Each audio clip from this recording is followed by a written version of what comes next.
The conference room on orbital station Argyros was designed for diplomacy, but carried all the warmth of a cryogenic chamber.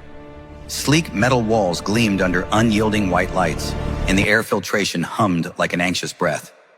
In the center, humans and Eliari sat across from each other at a crescent-shaped table made of translucent composite, pretending they weren't profoundly uncomfortable.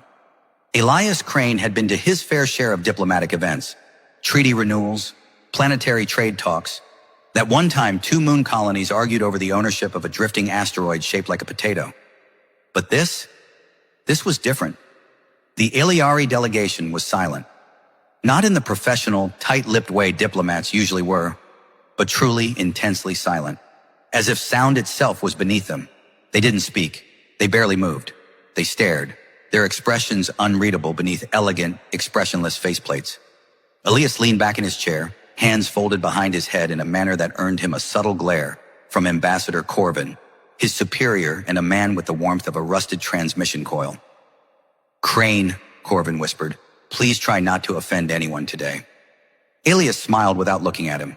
Define offend. Is breathing too hard still considered aggressive posturing? One Eliari in particular had caught his attention. Seated at the far end, slightly apart from the others, was a tall, armored figure unlike the rest. Her armor was darker, etched with fractal patterns that shimmered faintly in the station's artificial lighting. Her helm, like the others, had no visible eyes, but somehow Elias could feel her gaze piercing through it. Watchful, still.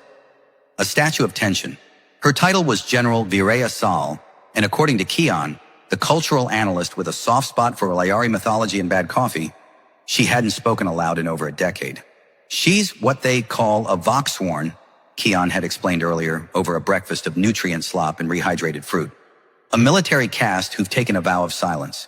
They believe words carry power, and the fewer you use, the more potent each one becomes.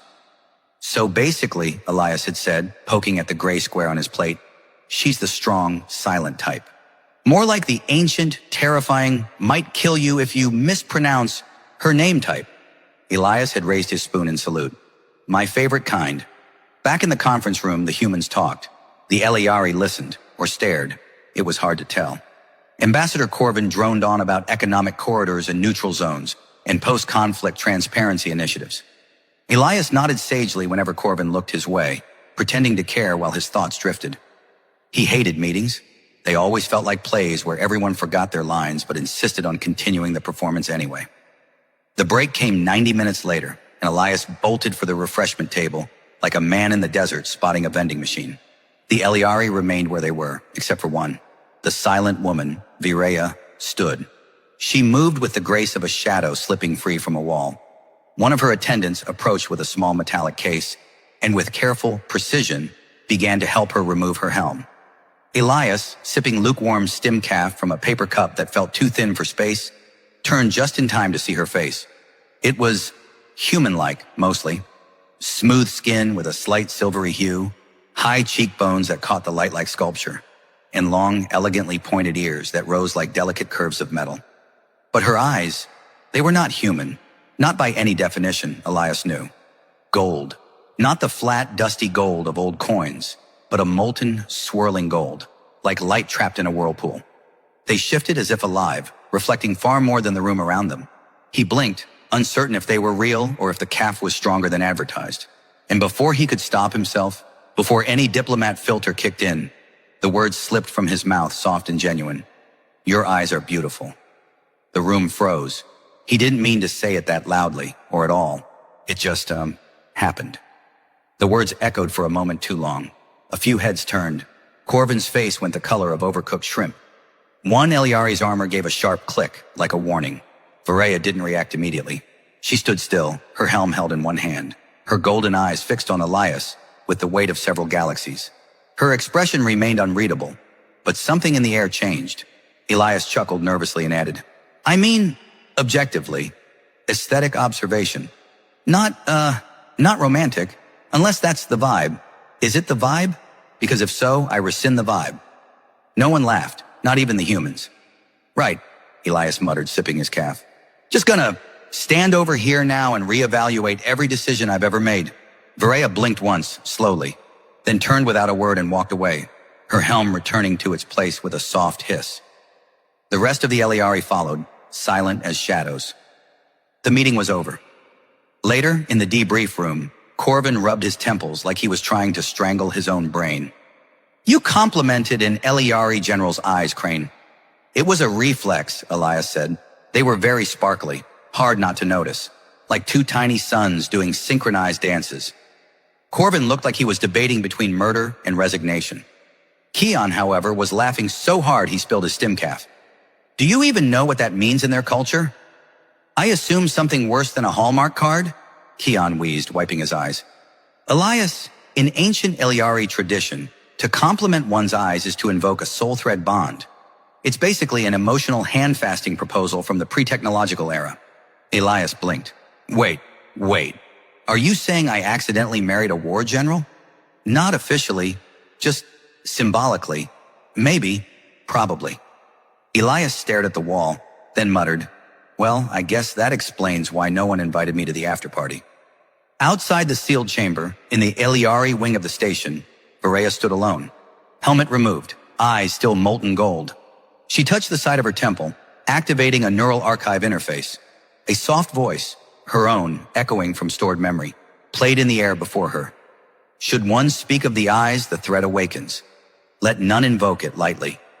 She stared at the reflection in the polished wall and whispered in a voice unused for years. Why now?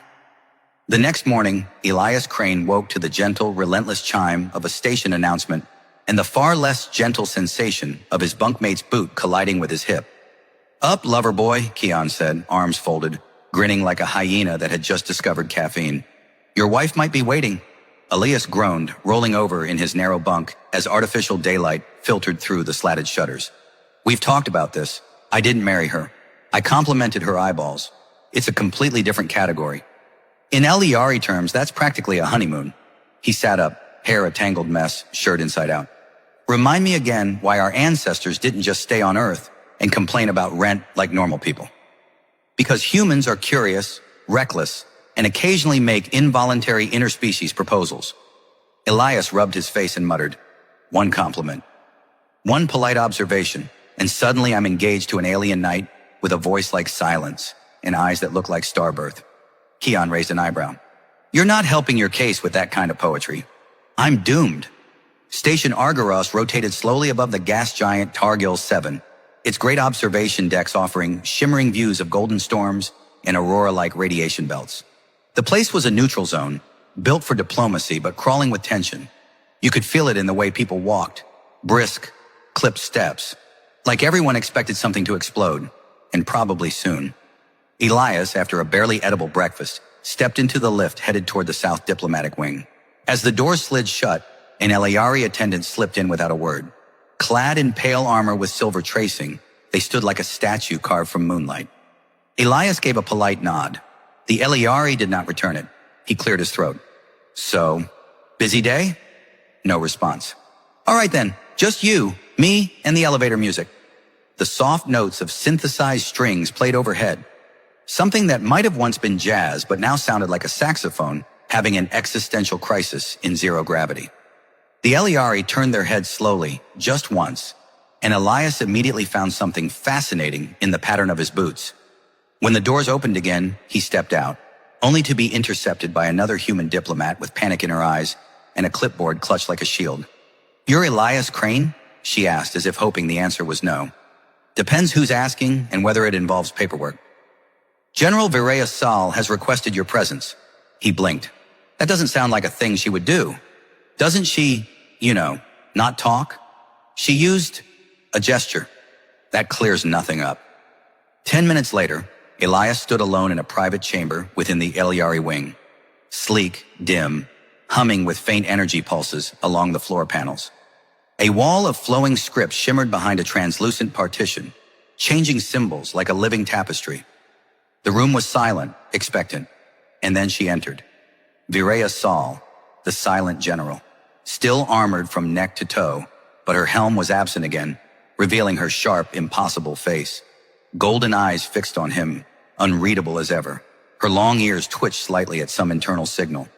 Or maybe that was just Elias's imagination acting up again. He gave a half salute. So, General, I assume this is the part where you calmly explain that your culture doesn't accept returns on unintentional proposals? Still no answer. She stepped closer. Elias swallowed. I didn't mean anything serious. I mean, your eyes are beautiful, objectively speaking. But I wasn't invoking any ancient pacts or waking old spirits. Just being polite. You know, human style. Varela raised a hand slowly and pointed to a small pedestal beside her. On it, a translucent crystal rested, pulsing faintly. Elias leaned in. Is that your version of a prenup? She tapped the surface once. The air shimmered and a projection sprang to life. Three-dimensional, a flickering hologram of a younger Viraya, kneeling in front of an elderly Elyari, both dressed in ceremonial robes. A voice played in Elyari dialect, then translated smoothly through a diplomatic AI interface. To speak of the eyes is to name the soul. Only the bond-forged may offer such words. The image faded. Varela watched Elias with a blank expression, then tilted her head slightly. Elias gave a weak laugh. I see. So, I violated a sacred rite, accidentally invoked a soul-binding bond, and might now be your, betrothed. That about the size of it? Varela tapped the pedestal again. A second projection appeared. This time Elias saw himself. Grainy surveillance footage from the day before. Coffee in hand saying, your eyes are beautiful. He winced at the playback. All right, he muttered.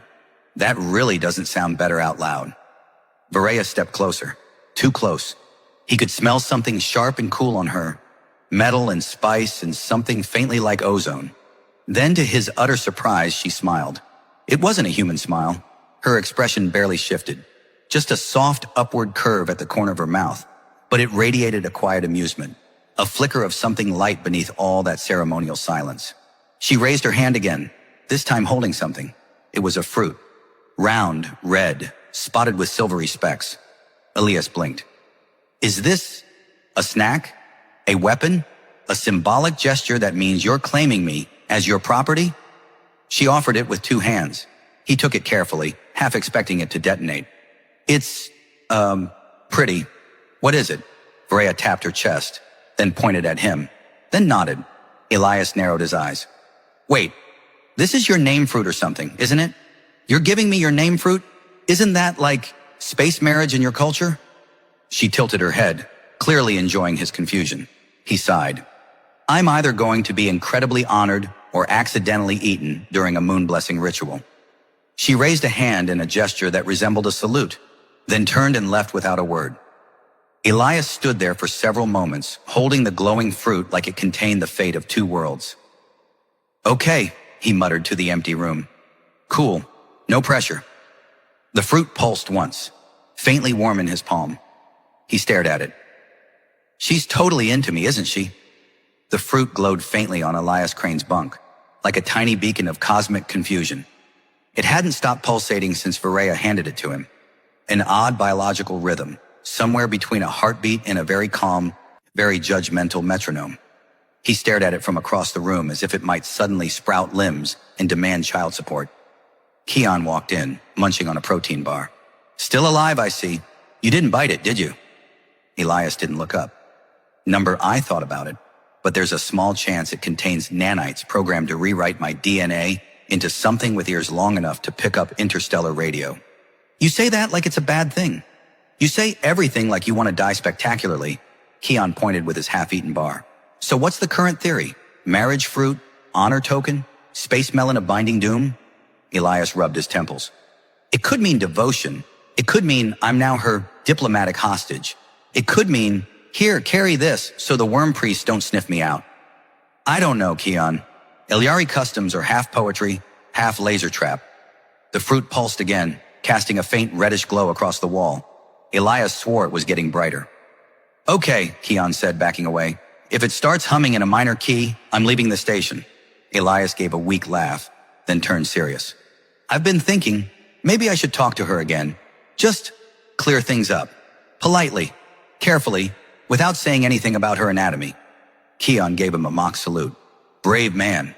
Tell her I said hi, and that I'd prefer not to be vaporized as part of any romantic collateral damage. The Elyari sector of Station Argyros was cool and quiet. lit by soft violet bioluminescence that traced across ceilings and support columns in curving patterns. Elias's boots echoed faintly with each step, though the Eliari diplomats gliding silently past him made no sound at all. He wasn't entirely sure if they were ignoring him or silently judging him into a fine powder. An attendant greeted him with a nod and gestured down a hallway. The walls shifted slightly as he passed, reactive surfaces tuned to mood or proximity, or perhaps just dramatic effect. Elias had once read that Eliari architecture breathed, which made it feel less like walking through a building and more like walking through something alive and highly invested in your personal business. Viraya Sal waited in a chamber with walls shaped like folding petals, each one layered in semi-translucent metal. She stood as still as ever, eyes locked on him the moment he entered. Elias gave an awkward wave. "Hey, South Fruit." No answer, but her gaze flicked to the one he now held wrapped in a sterile containment pouch. He thought it might be polite. "I appreciate the gesture, really," he continued. "It's just, I want to make sure we understand each other. Human compliments, we kind of throw them around. Nice eyes, great hair, cool boots. They're just ways of saying hello sometimes." She didn't move, didn't blink. Elias cleared his throat. "So if I accidentally proposed marriage or initiated an unbreakable blood pact that binds my lineage to yours until the heat death of the universe, I'd like to politely, respectfully walk that back." Silence. Then she stepped forward. With both hands, she produced something and held it out. A small, rectangular slab, covered in shimmering script. He took it, confused. It was a book, a translated copy of Eliari Ritual and Binding Customs, a practical overview for non-Eliari personnel. Subtitle: "So you didn't mean to propose." Elias stared. "This is a pamphlet?" Viraya's eyes narrowed faintly, not unkindly, almost amused. "You've had this the whole time?" She nodded. "You gave me a glowing fruit before this?" Another nod. Elias exhaled, laughing despite himself. "You're messing with me." Her ears twitched. He grinned. "That was a joke, wasn't it? You're messing with the clueless human diplomat." She inclined her head, and for a moment, he thought she might laugh.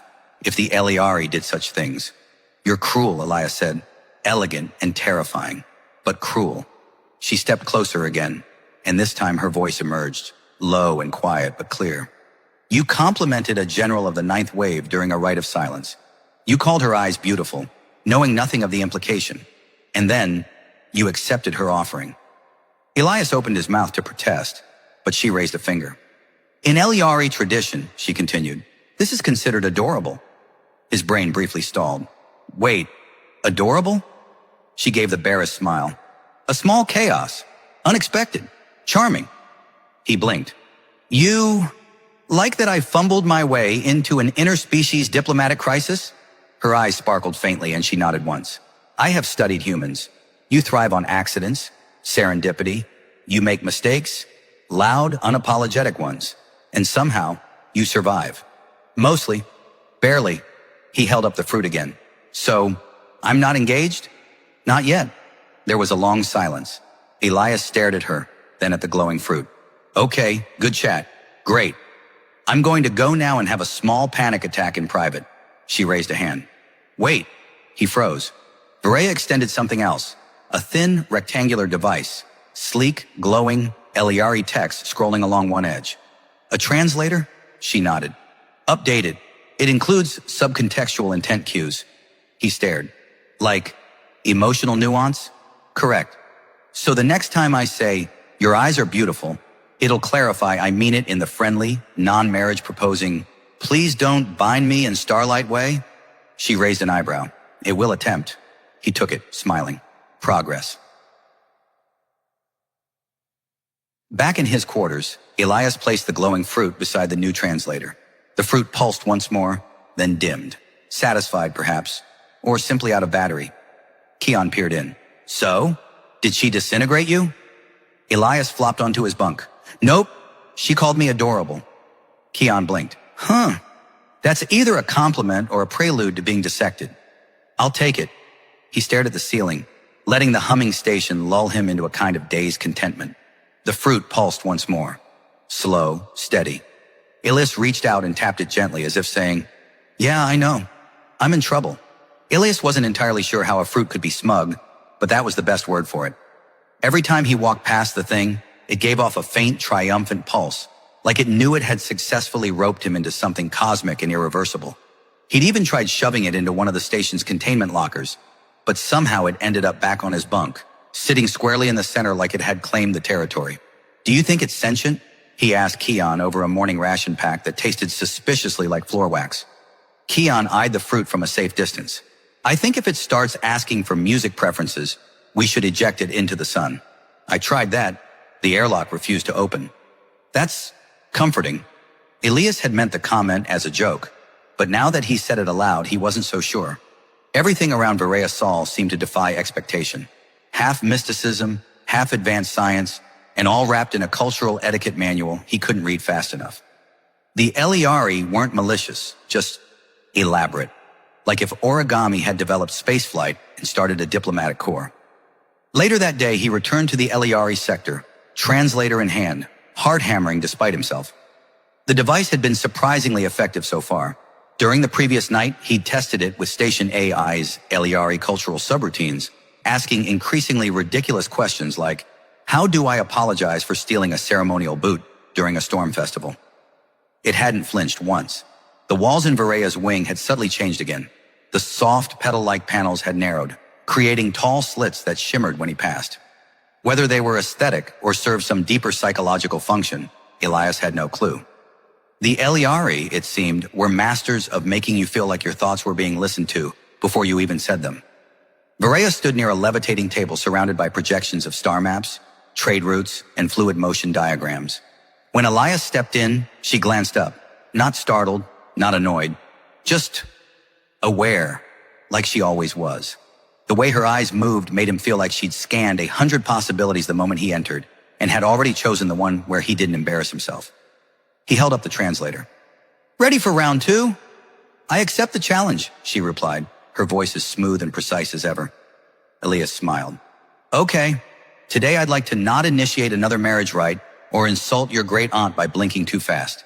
"Ambitious, I know." She gave a slight incline of the head, which he was starting to recognize as Eliari for mild amusement.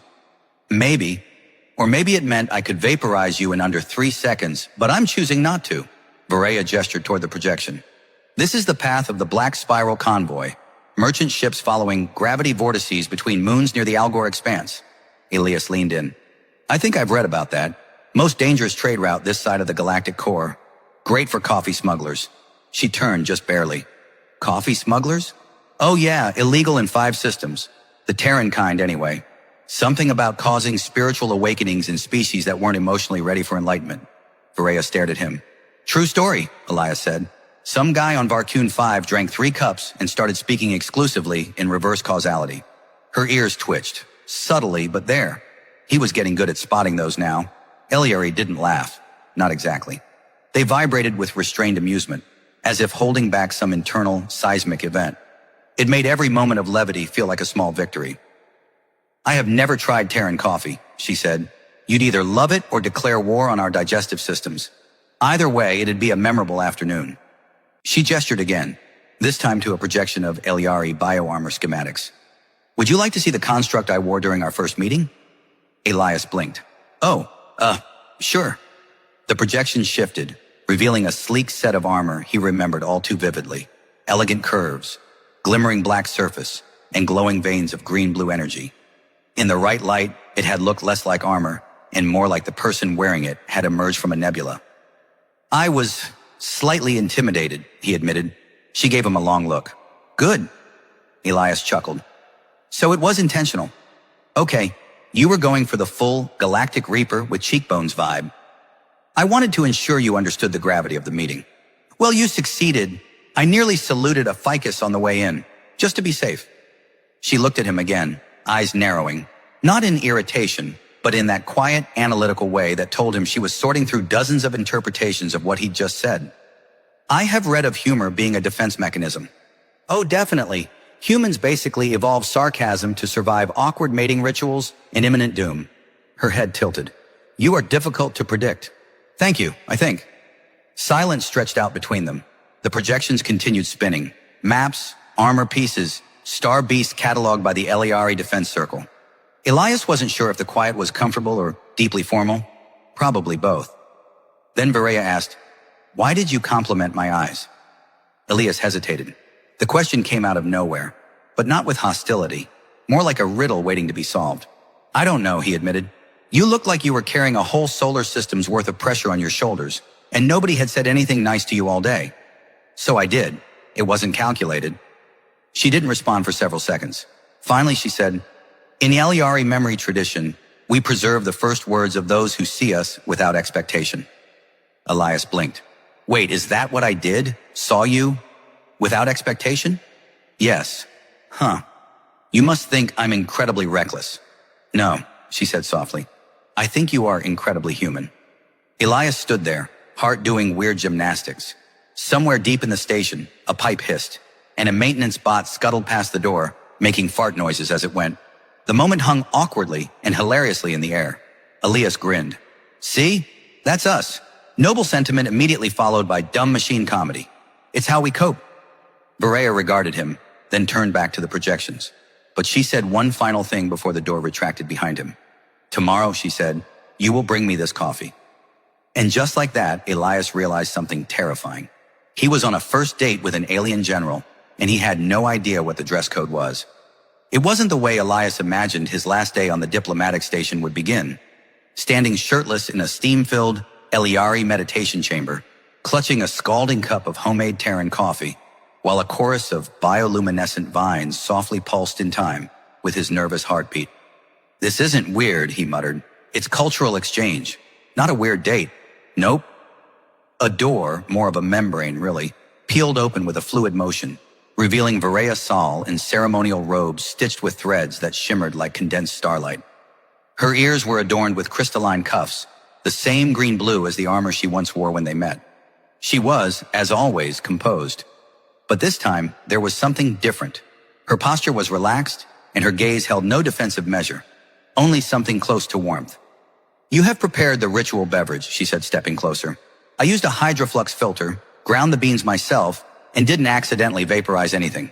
So yeah, coffee diplomacy is go." She accepted the cup with both hands as if it were something sacred. And maybe to her people, it now was. When she took a sip, her eyes widened. Barely, but enough. "It is bitter," Elias nodded. "Yup, that's how you know it works." She took another sip. There is a surge of sensation, like a thought storm behind the eyes. Welcome to human enlightenment. They sat, not on chairs, but on low platforms suspended in midair by magnetic pulses. Around them, the Eliari chamber reacted, colors shifting in the walls, delicate strands of light weaving themselves through the air like curious specters.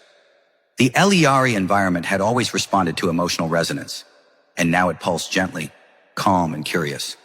Varela turned her head slightly. "You are scheduled to depart today." "Yeah, back to the Terran diplomatic fleet. Apparently my role here is complete." "Is that how you feel?" Elias stared at his own cup. "Honestly, I feel like I just started to understand what any of this means. You, your culture, that fruit that won't stop following me around." Varela looked over his shoulder. "It has bonded to you, likely an imprinting reflex." "Right, so I've accidentally adopted a space coconut with abandonment issues." She gave a soft breath, half sigh, half amused exhale. "The Eliari Council has discussed your actions extensively." "Uh-oh. They consider your compliment a spontaneous emotional gesture, a new model for engagement with nonlinear empathic species." Elias blinked. "Wait, you mean my awkward flirting is now policy?" "A subsection," she clarified, "entitled Unanticipated Resonant Bonds in Low-Stress Contexts." He nearly choked on his drink. "That sounds so clinical.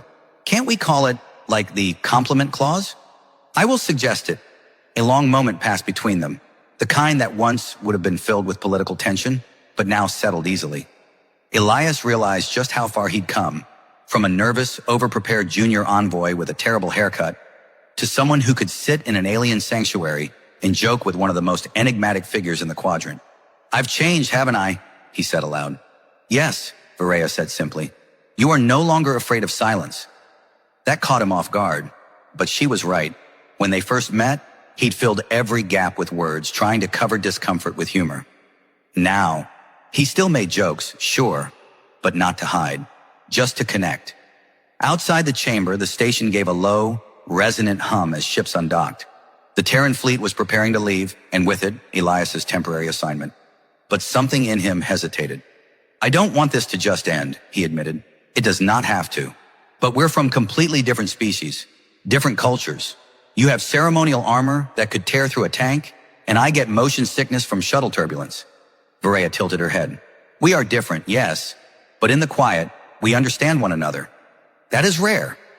He looked at her then, not as a symbol or a diplomat, or even the woman who had terrified him on day one, but as someone who had seen him, really seen him, in a way few others had. Elias reached into his satchel and pulled out a small black box. This isn't a ring, he said quickly, opening it to reveal a data crystal. Just a recording. My favorite music, some Earth comedy shows, few recipes, and a hologram of my dog.